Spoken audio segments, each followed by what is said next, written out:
நம்ம கோலிவுட் ஸ்டுடியோல முதல்ல நம்ம பார்க்க இருக்கிறது சில நேரங்களில் சில மனிதர்கள் படத்துடைய ஆடியோ ரிலீஸ் மற்றும் trailer release function. AR Entertainment மற்றும் ட்ரிடென்ட் ஆர்ட் சார்பில் அஜ்மல் கான், ரேயா மற்றும் ஆர் ரவீந்திரன் இணைந்து தயாரிக்கும் திரைப்படத்துக்கு கதை, திரைக்கதை எழுதி இயக்கியிருக்கிறார் அறிமுக இயக்குனர் விஷால் வெங்கட். ஒரே விதமான பிரச்சனை 4 பேர் வாழ்க்கையில் நடக்குது. இதை மையமாக வைத்து எடுக்கப்பட்டிருக்கும் திரைப்படம் தான் சில நேரங்களில் சில மனிதர்கள். இந்த படத்துல அசோக் செல்வன், ரேயா, அபிஹாசன், மணிகண்டன், ரித்விகா, பானுப்பிரியா, நாசர், அஞ்சு குரியன், கே ரவிக்குமார் இப்படி பல நட்சத்திரங்கள் இணைந்து நடிச்சிருக்கிறாங்க. இந்த படத்துடைய ஆடியோ ரிலீஸ் ஃபங்க்ஷன் மற்றும் ட்ரெய்லர் ரிலீஸ் ஃபங்க்ஷனுக்கு தலைமை தாங்கி விழாவை சிறப்பிச்சிருக்கிறாரு பத்மஸ்ரீ உலகநாயகன் கமல்ஹாசன். இந்த படத்துடைய ஆடியோ ரிலீஸ் ஃபங்க்ஷன்லையும் ட்ரெய்லர் ரிலீஸ் ஃபங்க்ஷனோட சுவாரஸ்யமான அத்தனை விஷயங்களுமே இப்போ நம்ம கோலிவுட் ஸ்டுடியோல நீங்க பார்க்க இருக்கிறீங்க. ஜெயா டிவி நேயர்களுக்கு வணக்கம். சில நேரங்களில் சில மனிதர்கள் ஆடியோ லான்ச்லேருந்து உங்ககிட்ட பேசிகிட்டு இருக்கேன். இந்த படத்தில் பார்த்தீங்கன்னா என்னோட கேரக்டர் வந்து ரொம்ப ரொம்ப ஒரு லவபிளான ஒரு ஹவுஸ் ஒய்ஃப், ஒரு அண்டர்ஸ்டாண்டிங் ஹவுஸ் ஒய்ஃப். ஹஸ்பண்ட்க்கு வந்து சில தவறுகளை வந்து எடுத்து சொல்கிற மாதிரியான ஒரு கேரக்டர் எனக்கு கொடுத்துருக்காங்க. நான் ரொம்ப பிடிச்சி பண்ண ஒரு ரோல், எனக்கு ரொம்ப பிடிச்சிருந்தது, ரொம்ப நிறைவாக இருந்தது இந்த ரோல் பண்ணும்போது. இப்போ எல்லாரும் வந்து நம்ம லைஃப்பில் நிறைய பேர் பார்த்துருப்போம். அந்த நிறைய மனிதர்கள் வந்து நீங்கள் ஈஸியாக அசோசியேட் ஆகிக்கக்கூடிய ஒரு மனிதர்களை வந்து இந்த படத்தில் பார்ப்பீங்க. ஆமாம், எனக்கு இந்த மாதிரி ஒரு ஃப்ரெண்ட் இருக்கான், எனக்கு இந்த மாதிரி ஒரு ஃப்ரெண்டு இருந்தான், நான் இந்த மாதிரி நிறைய சமயங்களில் நடந்திருக்கேன். இந்த மாதிரியான விஷயங்களை நீங்கள் ஈஸியாக அசோசியேட் பண்ணிக்கக்கூடிய ரொம்ப ரியல் லைஃப்பில் நீங்கள் பார்க்கக்கூடிய கேரக்டர்ஸ் தான் இந்த படம். First of all Jayakanthan sir இப்படி ஒரு டைட்டில் யோசித்து வச்சதுக்கே வந்து I think we are all feeling blessed. அந்த டைட்டில் எங்களுக்கு we are using it. And வெறும் டைட்டில் மட்டும்தான் அந்த நாவலுக்கும் எதுக்கும் சம்மந்தமாக இருக்கும். இந்த படத்துக்கும் அந்த நாவலுக்கும் கண்டிப்பாக எந்த சம்மந்தமும் இல்லை. நீங்கள் படம் பார்க்கும்போது அது தெரியும். இந்த படத்தில் நடித்த காஸ்ட் அண்ட் க்ரூஸ் வந்து ரொம்ப அருமையாக நடிச்சிருக்காங்க. இது ரொம்ப நல்ல படம். நான் பேக்ரவுண்ட் ஸ்கோர் பண்ணும்போது ரொம்ப பயந்து பண்ணேன். என்னென்னா இவ்வளோ அழகான படம், நல்ல படத்தை நம்ம நல்லா பண்ணணும் அப்படின்ற ஒரு பயம் இருந்தது படம் பார்க்கும்போது. கமல் சார் தான் என்னோட முதல் படம் வந்து தமிழில். நிறைய பேர் வந்து நான் தெலுங்கு அப்படின்னு நினச்சிட்டு இருக்காங்க. நான் அர்ஜுன் ரெட்டி பண்ணியிருக்கேன், ஆதித்ய வர்மா பண்ணியிருக்கேன். ஸோ அவர் தெலுங்கு பையன் அப்படின்னு நினச்சிட்டு இருக்காரு. எனக்கு தெலுங்கு கொஞ்சம் கூட தெரியாது. என்னை லான்ச் பண்ணதே கமல் சார் தான். எனக்கு கமல் சார் ஒரு படத்தில் வந்து சிங்கரவேலனில் வந்து அவர் எல்லா மியூசிக்கல் இன்ஸ்ட்ருமெண்ட்டு ஒரே பாடியில் போட்டுட்டு அவர் வந்து மியூசிக்கல் இதை பார்த்து வளர்ந்தேன் நான். அது பார்த்துட்டு எனக்கும் அதே மாதிரிலாம் நான் ஸ்கூல் ஆனுவல் டேலாம் ட்ரை பண்ணியிருக்கேன். ஸோ அப்படி தான் இசை ஆர்வம்லாம் வந்தது. இங்கே பேசும்போது எல்லாரும் நாங்கள்லாம் பஸ்ஸில் போகும்போது பார்த்துருக்கோம் அப்படின்னாங்க. எல்லாருமே அப்படி தாங்க. இந்த மேடையில் நான் உள்பட, சிவாஜி சார் உள்பட எல்லாரும் அவங்கவுங்க காலகட்டத்தில் பஸ்ஸில் போகும்போது பார்த்துட்டு இது நடக்குமா அப்படின்னு வியந்தவங்க தான். சினிமா ரசனைக்கு குஞ்சென்றும் மூப்பென்றும் தெரியாது. நெருப்புன்னு நெருப்பு தான். அது பிடிச்சதுன்னா உங்களுக்கு பத்திக்க. அப்படி பிடிச்ச நெருப்புகள் இங்கே எத்தனை இருக்கிறது என்று எண்ணி எனக்கு காருடன் சொல்ல தெரியாது. ஆனால் கண்டிப்பாக இருக்க வேண்டும். டீ கடையிலிருந்து இதுவரை வர முடியும்னா இங்கிருந்து அடுத்த பயணத்தையும் உங்களால் தொடர முடியும் என்று நான் நம்புகிறேன். எந்த டீ கடையில் சாப்பிட்றீங்க அந்த டீயை நானும் சாப்பிட்றேன்னு அது அப்படி போயிடாதீங்க. நீங்கள் அந்த டீயில் சுவை சேர்த்தது இவங்க தான், இவங்களுடைய ஆர்வம் தான். இவங்க எந்த டீ கடையில் உட்காந்து குடிச்சிருந்தால இங்கே வந்து சேர்ந்துருப்பாங்க. இந்த விளக்கு அணைச்சாச்சுன்னா இங்கே ஜாதி கிடையாது. இங்கே தான், இதுதான், இது ஒரே மதம், ஒரே கதை, ஒரே ஒளி. இந்த இருட்டில் இது மட்டும்தான். அதனால தான் நாங்கள் சொல்கிறத ஜாக்கிரதையாக சொல்கிறோம். ஒரு பதட்டமும் பயமும் இருக்கும். இங்கே பாலுமகேந்திரா அவர்கள் சொன்னதை கேட்டு சொன்னார்கள். நான் நேரையே இருந்து கேட்கும் பாக்கியம். அவர் வந்து எனக்கு வாத்தியார்னு தெரியாது. நான் நண்பருங்கிற முதல்ல என்ன பாலு என்ன சொல்கிறீங்கன்னு கேட்டுட்டேன். அப்புறமா தான் தெரியும். ஆனால் அவர் இருக்கும்போதே எனக்கு தெரிஞ்சு வச்சு அவர் ஒரு வாத்தியார் தாங்கிறது. இங்கே சில நேரங்களில் சில மனிதர்கள் என்று சொன்னபோது அதுக்கு உங்களுக்கு அருகதை இருக்கான்னு கேட்பாங்க. யாரும் கேட்க மாட்டாங்க. கண்டிப்பாக ஜெயகாந்தன் கேட்க மாட்டார். குருதி புனல்ங்கிறது வந்து ஈபா அவர்கள் எழுதிய ஒரு நாவலின் தலைப்பு. அவர்கிட்ட எதுக்கும் போய் கேட்டிருக்கேன், வருத்தப்பட்டு போகிறாரு அப்படின்ட்டு ஆள் விட்டு அனுப்பிச்ச போது அது கம்பராமாயணத்தில் இருக்குது சார். குருதி புனல்ங்கிற வார்த்தை என்கிட்ட பர்மிஷன் கேட்குறது எனக்கு ரொம்ப அசிங்கமாக இருக்குது. கிண்டல் அடிக்கிறாரா என்னன்னு கேளுங்க. அது யார் வேணால் யூஸ் பண்ணிக்கலாம். நானும் யூஸ் பண்ணியிருக்கேன். அவருக்கும் சொந்தம்னு சொல்லி அனுப்பிச்சார் அவர். இந்த மாதிரி பெரிய மனிதர்கள் இருந்து கொண்டே இருப்பார்கள். இந்த மேடையிலேயே நிறைய பேர் இருக்காங்க. அவர்களை பார்த்து வியத்தலும் இல்லமே இகழ்தலும் இல்லமேன்னு இருந்தாலே போதுமானது. நாங்கள் நன்றியுடையவர்களாக இருப்போம். அதற்கு மேலே எங்களுக்கு தனியாக நீங்கள் ஒன்றும் மரியாதை செய்ய வேண்டியதில்லை. எங்களை பார்த்து தயவுசெய்து வியந்து விடாதீர்கள். எங்களுடைய தவறுகளை எல்லாருக்கும் சுட்டி காட்டி எங்களை காட்டி கொடுத்துடாதீங்க. ஆனால் உணர்ந்துங்கன்னா அதை நீங்கள் செய்யாமல் இருங்கள். அவ்வளவுதான். நான் அதைத்தான் சொல்ல முடியும். முக்கியமாக டைரக்டரை நான் பார்த்துருக்கேன். அப்புறமா தான் ஞாபகம் வந்தது எங்கே பார்த்தேன்னு. நல்ல உழைப்பாளி, குறுகிய காலத்தில் வந்து விட்டார்லாம் நான் சொல்ல மாட்டேன். அவரை கேட்டால் தெரியும் எத்தனை வருஷமாக காத்துக்கிட்டு இருந்தேன் தெரியுமாம்பார். அதனால் எதுவுமே எனக்கு வியப்பாக இல்லை. திறமையாளர்கள் மிளிர்ந்தே தீருவார்கள். அவருக்கு வந்து என்னை தெலுங்கு பையன் நினச்சிட்டீங்க சார், நான் தமிழ் தான் அப்படின்னு இன்ட்ரடியூஸ் பண்ணிட்டாங்க. இசைக்கு அந்த பாகுபாடே கிடையாது, திறமைக்கே கிடையாது அது. அதனால் நீங்கள் இன்னும் எல்லோரும் கன்னட பட மியூசிக் டைரக்டர்னு நினச்சிக்கிட்டோம், ஹிந்தி பட மியூசிக் டைரக்டர்னு நினச்சிக்கிட்டோம். எதுவாக இருந்தாலும் உங்கள் தாய் நீங்கள் யார் என்பதை சொல்வார். உங்கள் பெயர் அதை சொல்லிக்கொண்டே இருக்கிறது. அதுதான் உங்களுடைய பலம். உங்களுக்கு தைரியம் கொடுத்த ரஹ்மானுக்கு நன்றி. நம்ம கோலிவுட் ஸ்டுடியோல அடுத்து நம்ம பார்க்க இருக்கிறது புஷ்பா தி ரைஸ் படத்துடைய press meet. Mythri movie makers மற்றும் முட்டம் செட்டி மீடியா சார்பில் நவீன் எர்னேனி மற்றும் வைஷ் ரவிசங்கர் இணைந்து 250 கோடி ரூபாய் பொருட்செலவுல பிரம்மாண்டமாக தயாரிச்சிருக்கும் திரைப்படம் தான் புஷ்பா தி ரைஸ். இந்த படத்துக்கு கதை, திரைக்கதை, வசனம் எழுதி இயக்கியிருக்கிறார் சுகுமார். ஸ்டைலிஷ் ஸ்டார் அல்லு அர்ஜுன் ஹீரோவாக நடிச்சிருக்கும் இந்த படத்துல அவருக்கு ஜோடியாக ரஷ்மிகா மந்தானா நடிச்சிருக்காங்க. முக்கிய கதாபாத்திரத்துல ஃபஹத் ஃபாசில் நடிச்சிருக்காரு. இப்ப இந்த படத்துடைய பிரஸ் மீட்ல நடந்த சுவாரஸ்யமான விஷயங்கள் மற்றும் படத்தை பத்தி படத்துடைய டீம் என்னெல்லாம் சொல்லிருக்காங்க அப்படிங்கறத வாங்க பார்க்கலாம். தமிழ்ல புஷ்பா வருதுல எவ்வளவு சந்தோஷம் எனக்குன்னா, I think I am one of the ஒரு லைன் வச்சா I will be one of the first fellows who was besting பண்ணி இவ்வளோ வருஷமா நீ தமிழில் பண்ணணும். பிகாஸ் எனக்கு எப்பயுமே ஒரு நம்பிக்கை, பெரிய நம்பிக்கை, பன்னிக்கு வந்து தமிழில் பெரிய வரவேற்பு இருக்கும். பன்னியோட ஆட்டிடியூடாக இருக்கட்டும், அவரோட டான்ஸாக இருக்கட்டும், அவருடைய ஆக்டிங்காக இருக்கட்டும், and the way he selects his stories எல்லாமே வந்து தமிழுக்கு ரொம்ப பொருத்தமாக இருக்கும்னு எனக்கு ஒரு ரொம்ப பெரிய நம்பிக்கை. ஸோ எல்லாரும் ஒரு பெரிய கைத்தட்டலோட let's welcome icon star Allu Arjun to Tamil. ஏன் லெட்ஸ் வெல்கம் நான் சொல்றேன்னா, நான் சென்னை தானே, அதனால அப்படி சொல்றேன். கண்டிப்பா தமிழ்ல ஒவ்வொரு ரசிகரும் கண்டிப்பா ரொம்ப ரொம்ப ரசிச்சு என்ஜாய் பண்ணி கைத்தட்டி விசில் அடிச்சு பார்க்க போற படமா எனக்கு தோணுது. இந்த படம் எப்படியாவது தமிழ்ல வரணும். யாரும் பார்த்துட்டு தேவி ஃபர்ஸ்ட் டைம் இந்த தேவிஸ்ரீ பிரசாத் பண்ணி இது கேட்கறதுக்கு தமிழ் படம் மாதிரி இருக்கு, நீ பண்ணுறது கூட தமிழ் படம் மாதிரியே பண்ணிய. ஐயோ நான் தமிழ் தான், நான் பிறந்தது வளர்ந்தது எல்லாம் தமிழில் தான். சரி, ஆல்மோஸ்ட் என் first 20 years of my life தமிழ்நாட்டில் தான் இருந்தேன். நான் எல்லாம் இப்போது என் மனசில் ஒன்று இருக்கும், எல்லா ஊருக்கு போகிறேன், எல்லாம் சொல்கிறாங்க, ஆனால் நம்ம ஊரில் சொல்லலையே, நம்ம ஊரில் அடித்தா தானே, நம்ம ஊரில் வந்தால் தானே அந்த எவ்வளோ பண்ணாலும் நம்ம வீட்டில் நம்ம ரசித்தாதான் அந்த கிக்கு. ஸோ கண்டிப்பாக இந்த படத்தோட இப்படியாவது இந்த படத்து வரணும். எதுக்குன்னா நிறைய படம் இருந்தது, எந்த படத்துக்கு கூடயாவது எடுத்துட்டு தமிழ்நாடு வந்திருக்கலாம். ஆனால் ஏன் இத்தனை நாள் வரலன்னா, ஏதாவது வரும்போது ஒரு நல்ல படம் கூட வரணும், தமிழ் ஆடியன்ஸ் கூட அப்பீலிங்கான ஒரு படம் கூட வரணும்னு தான் இத்தனை நாளாக வரல. ஸோ இந்த படம் ஒரு திருப்பதி ஃபாரஸ்ட் கிட்ட இந்த பேக்ட்ராப்ல நடக்கிறது. ஸோ இந்த படம் ரொம்ப அப்பீலிங் எங்கள் தமிழுக்கு. அண்ட் ப்ளஸ் எனக்கு ரொம்ப என்னன்னா, இந்த படம் தமிழ் காப்பி தெலுங்கு காப்பி எப்படி இருக்கோ ஒத்தென்டிக்காக இருக்கோ, தமிழ் காப்பி அவ்வளோ ஒத்தென்டிக்காக இருக்கணும். அது பண்ணுறதுக்கு best person Madhan Karthik sir தான். அவர் தான் ரொம்ப நல்லா பண்ணுவார். எப்படியாவது அவர் பண்ணான்னு நான் கேட்டேன், அண்ட் அவர் பண்ணார். Thank you very much for obliging this film sir. I am so glad you're part of it. நான் நிறைய வெர்ஷன்ஸ், நிறைய மலையாளம், கன்னடா, ஹிந்தி, மல்டிபிள் லாங்குவேஜஸில் வருது. எது பார்த்தாலும் தமிழில் பார்க்கும்போது அம்மா சூப்பராக எடுத்து வந்தாங்க. மீனிங் நான் தெலுங்குல எந்த மாதிரி ரசித்து பண்ணணும் அந்த பியூட்டி போகாமல் இல்லைன்னா ஒரு 5% என்ஹான்ஸ் பண்ணி தான் தமிழில் வந்தது சார். Thank you very much.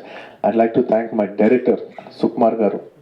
என் ஃபர்ஸ்ட் படம் கங்கோத்ரி, அதுக்கப்புறம் என் செகண்ட் படம் Arya. But N career take off ஆனது ஆர்யா படம் கூட. அதுக்கப்புறமா நாங்கள் ஆர்யா 2 பண்ணோம். எப்படியாவது ஒரு 10 years ஆயிடுச்சு ஆர்யா 2 பண்ணி இந்த புஷ்பாத்துக்கு பண்ணுறதுக்கு. ஒரு 10 வருஷம் ஆயிடுச்சு, கேப் வந்தது. இந்த 10 வருஷத்தில் அவர் கேட்டுகிட்டே இருந்தேன், ஏன் நம்ம பண்ணலன்னா சொன்னார், பண்ணும்போது ரொம்ப நல்ல படம் தான் பண்ணோம் கூட, ஒரு ஜஸ்ட் ஆர்டினரி படம் பண்ணக்கூடாது, எப்படியாவது நம்ம 2 பேர் சேர்ந்து ஒரு நல்ல படம் பண்ணோம், எல்லாருமே பார்க்குற ஒரு நல்ல படம் பண்ணோன்னு சொல்லி இந்த படம் பண்ணுறோம். எல்லாருக்குமே பிடிக்கணும்னு வேண்டிக்கிறோம். எதுக்குன்னா இந்த படம் பண்ணுறதுக்கு ரொம்ப கஷ்டம். எனக்கு தெரியும், நான் பேசும்போது ரொம்ப தப்பாக இருக்குது, பட் பரவாயில்ல, நான் தமிழில் பேசுகிறேன், அது எனக்கு போதும். தப்பாக இருந்தாலும் தமிழில் இருந்தால் அழகாக இருக்கும். இந்த படம் ரொம்ப ரொம்ப டிஃபிகல்ட். ஒன்று என்னன்னா, எப்படியாவது நம்ம ஃபாரஸ்ட்டில் தான் ஷூட் பண்ணோம், இந்த மாதிரி ஃபாரஸ்ட்லாம் ஷூட் பண்ணோம், ரொம்ப ஒத்தென்டிக்காக இருக்கும். ஷூட் பண்ணுறதுக்கு என்னென்னா கோவிட் சுச்சுவேஷன். சில லொக்கேஷன்ஸ் எப்படின்னா ரோடே கிடையாது. I'd like to thank Mythri films for சில பிளேஸில் இங்கே அந்த பாயிண்ட்ல ரோடு இருக்குது, இங்கே ரோடு இருக்குது, நடுவில் ரோடு கிடையாது. அந்த மாதிரி ஒரு 2-3 கிலோமீட்டர்ஸ் ரோடு கிடையாது அந்த லொக்கேஷன் போனோம்னா. அதெல்லாம் நைட்டு ஒரு 2 நாள் முன்னாடி லோடெல்லாம் கூட போட்டாங்க. ஸோ அவ்வளோ கஷ்டமாக இந்த படம் ஷூட் பண்ணோம்.